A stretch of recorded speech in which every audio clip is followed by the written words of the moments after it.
Hello বন্ধুরা, Sunday blog চলে এসেছে। আজকে বানাচ্ছি হচ্ছে এগ রাইস। তাই জন্য টমেটো পেস্ট করে নিয়েছি, এদিকে গাজর, ক্যাপসিকাম, বিনস, পেঁয়াজ কুচি রেডি করে নিয়েছি। এবার তেল গরম হয়ে গেছে, তেলটা দিয়েছি পাত্রের মধ্যে। তো কড়াইতে কড়িটা বড় একটা পাত্রে তো আমি করেছি সিলভারের। এর মধ্যে পেঁয়াজ কুচিটা দিয়ে দিলাম। তো আমি আঁচটা কম আঁচে করছি, মানে গ্যাসটা কমিয়ে দিয়েছি, বেশি জোরে করছি না, তাহলে পেঁয়াজগুলো পুড়ে যাবে। ওই জন্য তোমরা কম আঁচেই করবে। তো দেখো পেঁয়াজগুলো দিয়ে দিয়েছি। এবার এর মধ্যে দিয়ে দেবো হচ্ছে এক এক করে সমস্ত উপকরণ, তোমাদেরকে দেখিয়ে দেবো। তো চলো এক এক করে দিয়েছি। এর মধ্যে দিয়ে দিলাম এবার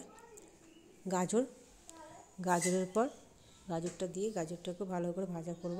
ভাজা করে এর মধ্যে দিয়ে দেবো বাকি সব বিনস, আর দিয়ে দেবো হচ্ছে এর মধ্যে ক্যাপসিকাম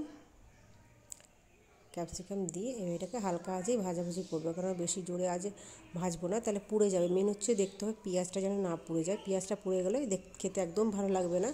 ওই জন্য পেঁয়াজটা আমি পুড়ে না যেন, ওই জন্য আঁচটা কমিয়ে কমিয়ে ভাজছি। তো এটা নতুন নতুন রান্না, তোমরা ট্রাই করতে পারো, এগ রাইস।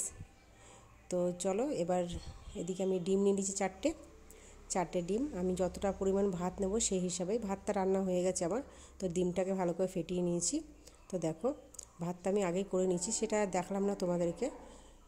এবার দেখো ভাজা হয়ে গেছে সব সবজিগুলো ভাজা হয়ে গেছে। এর মধ্যে টমেটো পেস্টটা দিয়ে দিলাম। টমেটো পেস্টটা পুরো সবজির মধ্যে ভালো করে ভেজে নেবো, মাখিয়ে নেবো, মানে সব সবজির সাথে টমেটোটা ভালো করে কষিয়ে নেব, তো যাতে টেস্টটা আরও বেশি হয়।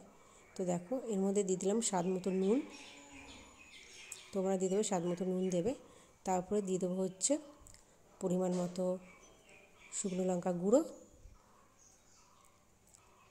যে যেরকম ঝাল খাবে সেই হিসাবে দেবে। দিয়ে দিলাম হলুদ গুঁড়ো। তো এটাকে এবার ভালো করে কষাবো, মশলাটাকে ভালো করে কষাবো। সমস্ত যে সব উপকরণগুলো দিয়েছি সব ভালো করে কষিয়ে নিয়ে তারপরে পরপর নেক্সট স্টেপে তোমাদেরকে দেখাবো। তো চলো। তো দেখো ভালোই তেলটা ছেড়ে গেছে, দেখতে ভালো লাগছে। এবার ডিমটা পেস্ট করেছিলাম, সে ফেটিয়েছিলাম যে ডিমটা, সেটা এবার ঢেলে দিলাম। ঢেলে এটাকে এবার ভালো করে এর মধ্যে কষাবো ডিমটার সাথে, পুরো মশলার সাথে ভালো করে আমি এখন গ্রেভিটার সাথে মিশিয়ে নিচ্ছি। তো দেখো ভালোভাবে হয়ে গেছে। এবার এর মধ্যে ভাতটা দিয়ে দেবো।